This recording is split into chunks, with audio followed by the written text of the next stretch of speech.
Welcome to Your Worthy Career, a podcast with me, Melissa Lawrence.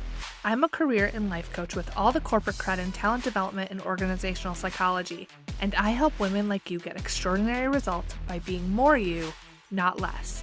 I won't just help you have a career experience worthy of you, but I will help you build your self-worth to shift what you think is possible and take the action that will create the career you've always wanted.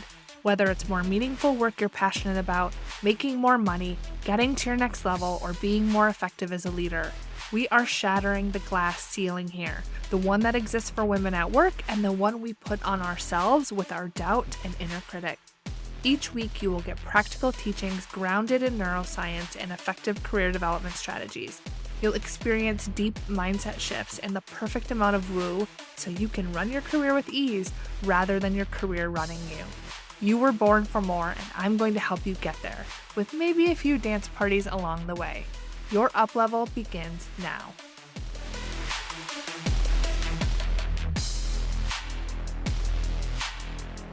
Hello, and welcome to this week's episode of the podcast. I'm so happy to be with you today. Last week, I had re-released an older episode that is so relevant to right now and has gotten a ton of positive feedback. And that was your first 90 days, which is what to focus on and how to approach starting a new job.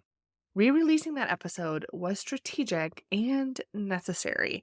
It was strategic given the amount of job change right now, and I know some of you are just starting to listen and haven't had a chance to go back to those oldies yet. And the other reason is I had COVID and I'm still recovering. It's not really surprising, but apparently what happens in Vegas doesn't always stay in Vegas. I went to BravoCon in Las Vegas in the beginning of November and unfortunately caught COVID along the way. But the good news is it wasn't too bad, and I'm here to tell you about it, recording new episodes for you just a week or so later. So if you're interested in BravoCon, let me give you a little bit of info on it because it was amazing. It was truly one of the best weekends of my life. Most of the TV that I watch is on Bravo, so I was in heaven being surrounded by pretty much every person I watch on TV.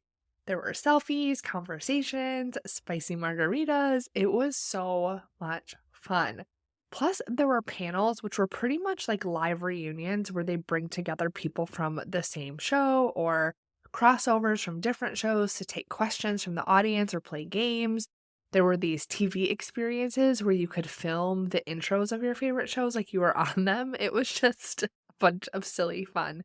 And I don't truthfully have a lot of hobbies. I read, I like to go to a good winery, I play board games with my family, I work because I love my job, and I spend time with my wife and family doing quality time and little activities. Like right now we're getting close to the holidays, so it's my favorite time to do all of the fun, little wholesome holiday activities.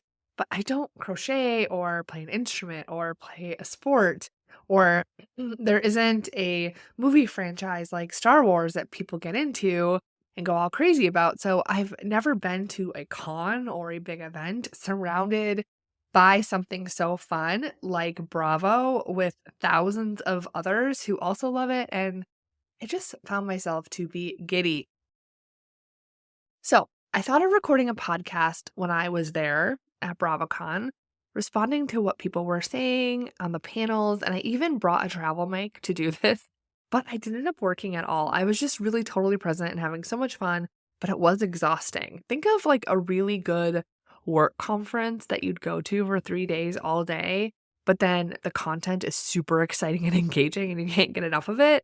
This is what it was like. We walked like 20 or 30,000 steps a day. We were up early, out all day, stimulated by these experiences and people and fun. So we were exhausted for sure, which probably didn't help our immune system. All right. So that's probably enough about BravoCon. But if you have any questions on it, you can send me a message on social. I'm totally happy to talk about it. It was so much fun. But let's go ahead and get into this week's episode, which is a breakdown of what came out of the Women in Workplace Annual Report. So what is this report? It is a study of the experience of women in corporate America, and it's done by leanin.org and McKinsey and Company. Now, this report has been published annually for several years. The first one was in 2015, and the 2023 report was just recently published. Now, the study isn't pharma biotech industry specific, and we know, you and I know this, that the experience of women in our male-dominated industry is a little bit different. So we can talk about that as we go through the key findings, but I did want to point out this isn't an industry specific. It's for all of corporate America. So it covers 900 organizations that employ more than 23 million people. So this isn't a small study. Now, the main takeaway is that even with gains and improvement in the workplace around women's experience and equality, women still remain underrepresented. It's probably not a big surprise to you, right? Like, we know that this is a problem. Now, it is worse for women of color who are even less represented in leadership roles. Now, the good news is that there has been some positive movement. There has been an increase in executive level roles from 17% to 28% when you get to that VP and senior VP level. But there is a bigger problem, and that is that the progress of women advancement in the workplace is really slow in the middle. There are less women moving into management and director roles. Now, what this tells us is that the pipeline to senior roles is fragile. Ideally, you'd have a full pipeline of qualified managers and directors ready to take on the upper levels. But if the entire pipeline isn't moving, then those senior and executive levels will most likely be filled external to the company. And then since this report represents all industries, this lack of representation in the middle means that those roles will be more likely given to men, right? Which is just going to set us backward. So some of the key findings is that women represent roughly 1 in 4 C-suite leaders, and women of color just 1 in 16. We have a lot of work to do there. Women of color face the biggest reduction in representation from entry level to C-suite position. Not good. So as they move up the pipeline, women of color's representation drops by 2/3. Okay, that is very problematic. So let's talk about what the report says about ambition, because I found this really interesting. If you look at what is pushed out on LinkedIn and some news articles, you'll see headlines, especially since COVID, about women being burnt out and working from home and losing their ambition and drive for their career, which is simply not true, right? Yes, there is burnout. And yes, as women, we take on a lot in our careers, but we are delivering, right? We are ambitious. We are creating even more change and the disruption in the industry that is needed. What the report found is that women are committed to their careers and equally as interested in being promoted as men at every stage of their career, from entry level to C-suite. Now, this doesn't change if you work from home or you have a hybrid work schedule. So many of my clients desire a hybrid work schedule, and many tell me that flexibility is important to them and helps them produce at a higher level, not less. The report supported this and said that 1 in 5 women say that flexibility has helped them stay in their job or avoid reducing their hours. And a large number of women who work hybrid or remotely say that they feel less fatigued and burnt out as a primary benefit of that. So this is actually a win-win for everyone. So the key findings around women's ambition is that young women are especially ambitious. 9 in 10 women ages 30 and under want to be promoted to the next level, and 3 in 4 aspire to become senior leaders. Women of color are even more ambitious than women overall. 96% say that their career is important to them, and 88% want to be promoted to the next level. Incredible. Now, let's talk about another myth. Women need to shatter the glass ceiling. People talk about this a lot. And a while back, I started changing the conversation into going beyond the glass ceiling. I have a whole coaching program aimed at getting women clear on what they want in their career and achieving it, changing the experience they have at work, and I named it Beyond the Ceiling, because it's not that women don't ask for promotions, that they're not ambitious, that they aren't qualified for them, and that they just need to shatter the glass ceiling, right? That's kind of outdated. What the report found and supports is that for the 9th consecutive year, women's biggest hurdle to advancement is at the first critical step up to manager. So for every 100 men promoted from entry level to manager, 87 women are promoted. And this gap is trending in the wrong way for women of color. This year, 73 women of color were promoted to manager for every 100 men. down from 82 from women of color of last year. So it's going in the wrong direction because women aren't promoted at the same rate. They fall behind and they're always playing catch up, which is going to create a bigger gap when you get to those senior level manager or director roles. Now, they say that women are promoted based on their experience and men are promoted based on their potential, right? This is kind of an issue that exists just for women in the workplace that has been said for a long time. So part of the disruption strategy that I use with my clients is focusing on that potential piece, making it crystal clear how the promotion is a benefit to the company's future and making you in that role a simple solution that they can't afford not to take you up on. They need you for them to be successful. That is the key. So here are some key findings in this section of the report. In a typical company, men end up holding 60% of manager level positions, while women hold just 40%. As a result, there are fewer women to promote to director, and the number of women decreases at every subsequent level. The progress for early career Black women remains the furthest out of reach. This year, for every 100 men promoted from entry level to manager positions, only 54 Black women were promoted, after rising to 82 in 2020 and 96 in 2021. Likely in response to a heightened focus on their advancement, the promotion rate for Black women to manager has fallen back to lower than it was in 2019.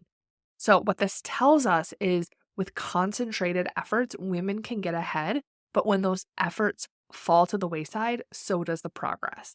And it isn't about promoting women to change metrics or promote women because they are women. You know this. This isn't like affirmative action. This is about being real about the bias that exists in the workplace and making a concentrated effort to overcome that bias and create an equitable and safe workplace for everyone. Not everyone is starting at the same place, right? Like you could look up on YouTube, there's a video around bias that shows how based on your economic background, based on your race or the color of your skin, based on your gender, based on all of these different factors, you start at a different starting place when it comes to your opportunities and your advancement, especially at work. And white men are the front of that line, right? And then white women are going to be behind there and it's going to go back and back and back, right? And so we're not all starting at the same place. And so we have to consider that there is that bias and that there is more of an advantage for certain people. And we need to be aware of that so that we can make better decisions and get more diversity and equity in the workplace, especially when we get to those manager and director and VP levels. So we have made some effort, but we need to keep moving forward. And as women, we need to avoid waiting for other people and companies to pave the way for us, to put systems in place that make it easier for us to be recognized. We can't wait on that. We have to stop waiting for someone to realize that we are working too much and too hard and should be at a different level. Like it's time to really rise up and play a different game. Putting your head down and working hard isn't enough. Once you're looking to get to management and beyond, you need a different approach. The hill you are climbing is slanted. It is not straight. It is not easy. It is not paved for you. It's got some rocks and some hills, right? But you can climb it. It's my mission to help you make that path as easy as possible.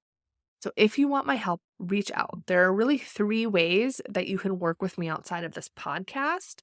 You can join my email list, which is yourworthycareer.com/email. If you love my podcast, you're going to love my emails. You'll be the first to know about what is coming, get exclusive insights and tips and other fun bonuses that are exclusive to the VIP email insiders.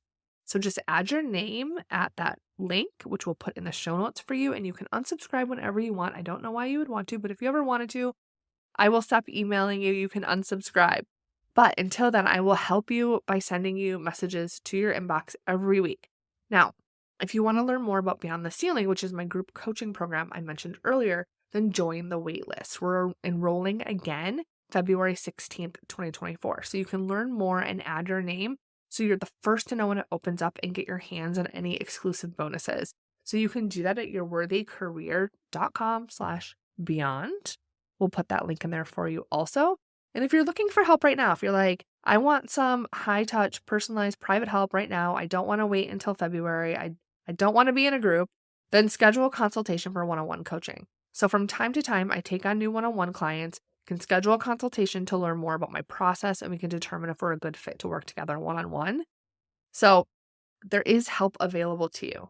All right, that is all for this week's episode. Keep doing the work, keep fighting the fight, and know that you are meant for so much more than a good enough career. And even if the path to that is slanted or you're starting farther behind, you can still get where you want to go. And we are going to disrupt this industry together. Let's go. All right, I will talk to you next week.